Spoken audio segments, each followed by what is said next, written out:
السلام عليكم ورحمة الله وبركاته. بسم الله الرحمن الرحيم. الحمد لله الذي أمرنا بالتقوى ونهانا عن اتباع الهوى، والصلاة والسلام على سيدنا محمد المصطفى وعلى آله وصحبه ومن اتبع هداه إلى يوم القيامة. Wa ba'd. Saudara-saudara sekalian, kaum muslimin, cinta dan sahabat Al-Quran yang dirahmati oleh Allah Subhanahu wa ta'ala. Alhamdulillah, Allah Subhanahu wa ta'ala memerintahkan kepada kita untuk beribadah kepadanya dengan ikhlas, agar ibadah kita diterima oleh Allah Subhanahu wa ta'ala. Apa itu sebenarnya ikhlas?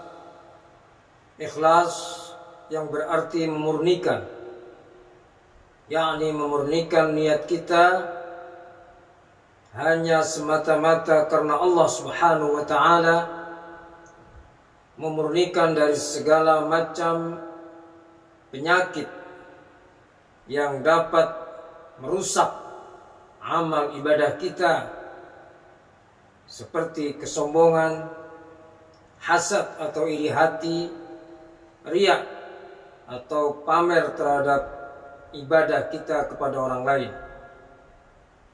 Memurnikan penyakit-penyakit itu dan kemudian kita niatkan ibadah kita karena Allah Subhanahu wa ta'ala, itulah yang disebut dengan ikhlas. Allah perintahkan di dalam Al-Quran, di dalam beberapa ayat Allah tegaskan, A'udzu billahi minasyaitonir rajim.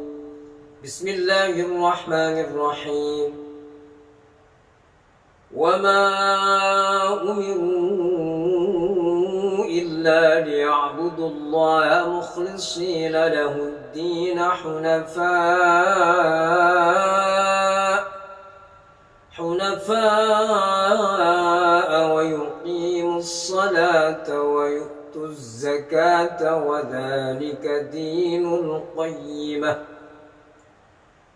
Dan tidaklah mereka diperintah kecuali hanya menyembah kepada Allah Subhanahu wa ta'ala dengan memurnikan agama, dengan memurnikan ibadah kita, dengan lurus dan mendirikan salat, menunaikan zakat, dan itulah agama yang lurus.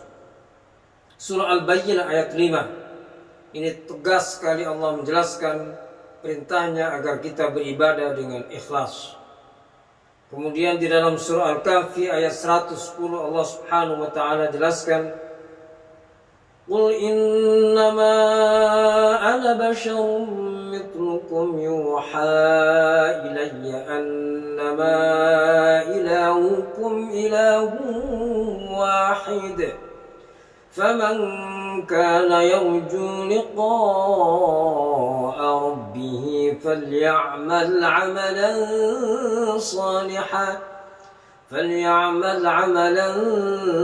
صالحا ولا يشرك بعبادة ربه أحدا. صدق الله العظيم. قل إنما أنا بشر مثلكم يوحى إلي أنما إلهكم إله واحد. Katakanlah, sesungguhnya saya manusia seperti kalian, tetapi saya diberikan wahyu. Di antara wahyu, innama ilahukum ilahu wahid, sesungguhnya Tuhan kamu adalah satu. Maka barang siapa yang ingin ketemu pada Allah, bertemu kepada Allah dengan Allah ridha, maka hendaknya dia melaksanakan amal soleh dan tidak menyekutukan Allah Subhanahu wa ta'ala dengan ibadahnya kepada siapapun. Di dalam surah Al-Kahfi Allah jelaskan bahwa kita tidak boleh menyekutukan Allah dalam beribadah. Di antara menyekutukan Allah adalah apabila kita niat ganda, di samping niat karena Allah juga niat karena orang lain, atau niat juga selain Allah Subhanahu wa ta'ala. Tujuannya di samping karena Allah juga tujuan karena yang lain, itulah musyrik yang disebut dengan musyrik kecil. Sedangkan musyrik besar adalah meyakini ada Tuhan selain Allah. Perintah ikhlas ini juga disebutkan di dalam surah An-Nisa ayat 146, surat Al-Kahfi ayat 28, juga surat Az-Zumar ayat 3. Juga di dalam beberapa hadis Rasulullah SAW menjelaskan hadis yang sangat populer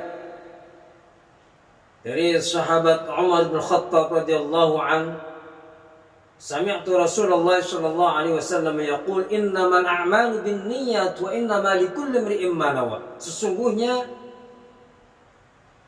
sahnya amal adalah tergantung niatnya. Begitu juga baik dan buruknya amal adalah tergantung niatnya. Dalam hal amal yang baik, maka tetap bisa menjadi baik dan bahkan memiliki pahala yang berlipat ganda apabila kita niatkan baik. Tetapi apabila kita niatkan tidak baik, maka menjadi tidak baik. Amal ibadah kita menjadi tidak sah. Dalam hal maksiat maka tidak bisa merubah, niat tidak bisa merubah maksiat menjadi kebaikan. Dan dalam hal mubah, maka perkara yang mubah seperti mandi, maka ketika kita niatkan sebagai ibadah maka menjadi mendapatkan pahala karena itu bernilai ibadah. Tetapi kalau kita tidak niatkan maka kita tidak mendapatkan pahala.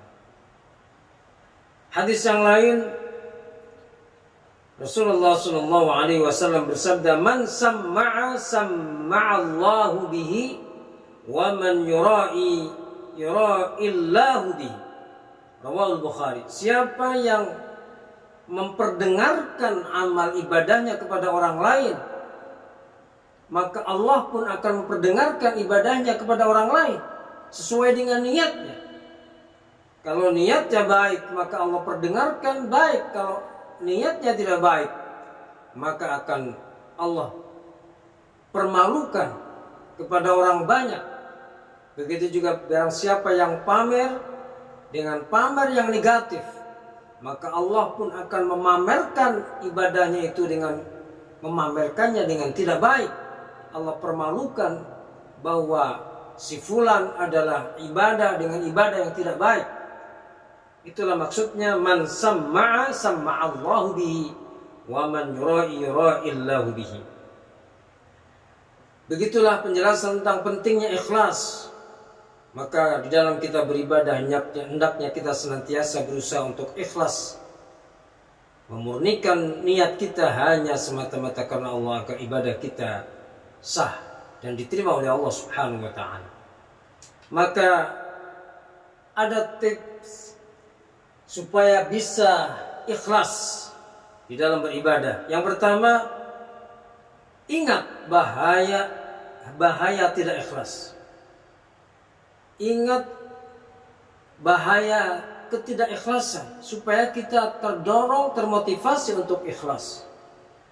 Karena tidak ikhlas akan dapat menghancurkan pahala ibadah. Itu yang pertama. Tip yang kedua agar kita bisa ikhlas adalah dengan menghilangkan penyakit hati supaya kita sehat, ibadah kita sehat, dan begitu juga badan kita sehat. Jadi dengan menghilangkan penyakit hati, maka kita bisa ikhlas, ibadah kita sehat, diterima dan diridhai Allah. Begitu juga badan kita menjadi sehat. Menghilangkan penyakit hati, sombong kita hilangkan. Bagaimana kita menghilangkan kesombongan kita? Kita sadari bahwa pemberian dan itu adalah amanah dari Allah Subhanahu wa ta'ala. Ketika kita menyombongkan dengan harta, maka sesungguhnya harta itu adalah pemberian dan amanah dari Allah Subhanahu wa taala. Dengan menyadari akan hal itu, maka kita tidak akan sombong, ujub, mengagum-agumkan diri sendiri, mengagumi dirinya sendiri. Ini adalah saudara yang sombong. Maka bagaimana kita supaya bisa meredam sifat ujub, yaitu sifat ujub, mengagumi dirinya sendiri, membangga-banggakan dirinya sendiri. Maka kita tidak pantas sombong. Kita adalah kecil, walaupun kita sungguhnya bisa melakukan sesuatu yang sangat penting, tetapi sungguhnya di mata Allah kita adalah kecil. Hasad, penyakit hasad, yakinlah bahwa takdir Allah Subhanahu wa taala senantiasa ditetapkan oleh Allah Subhanahu wa taala kepada kita dan kepada orang lain. Maka dengan menyadari akan hal itu, kita akan bisa ikhlas. Kemudian jangan sampai kita mencari pujian dari orang lain sehingga kita riak pamer terhadap ibadah kita. Karena pujian, kita tidak bisa mengharap pujian dari orang lain secara hakiki. Pujian yang sungguhnya adalah dari Allah Subhanahu wa taala. Karena orang lain bisa jadi sekarang memuji kita, tetapi di lain hari bisa saja dia mencela kita.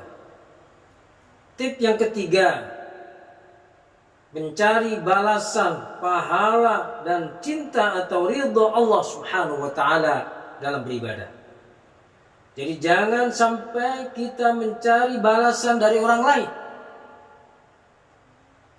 Karena balasan yang sesungguhnya adalah dari Allah Subhanahu wa taala.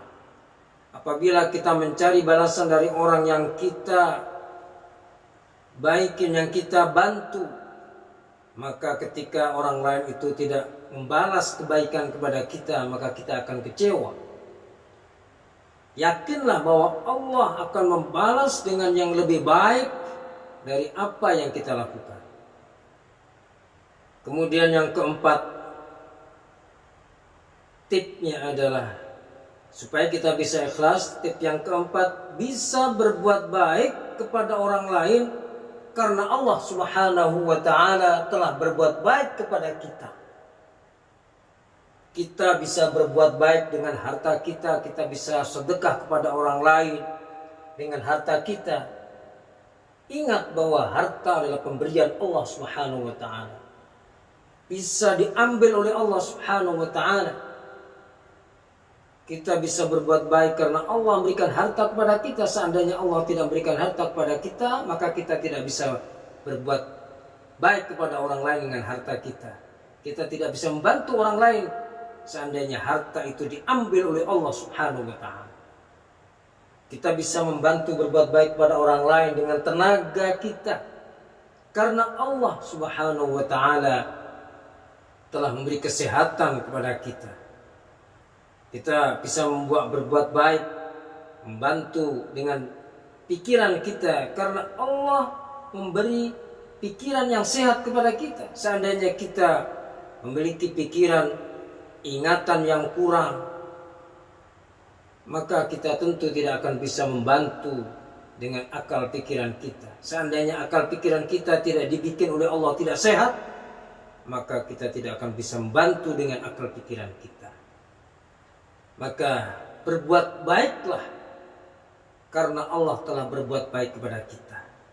Begitulah disebutkan oleh Allah di dalam surat Al-Qasas ayat 77.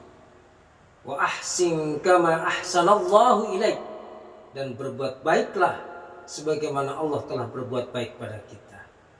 Demikian tips agar kita bisa ikhlas di dalam beribadah dan ibadah kita diterima dan diridhai Allah Subhanahu wa taala. Amin ya rabbal alamin.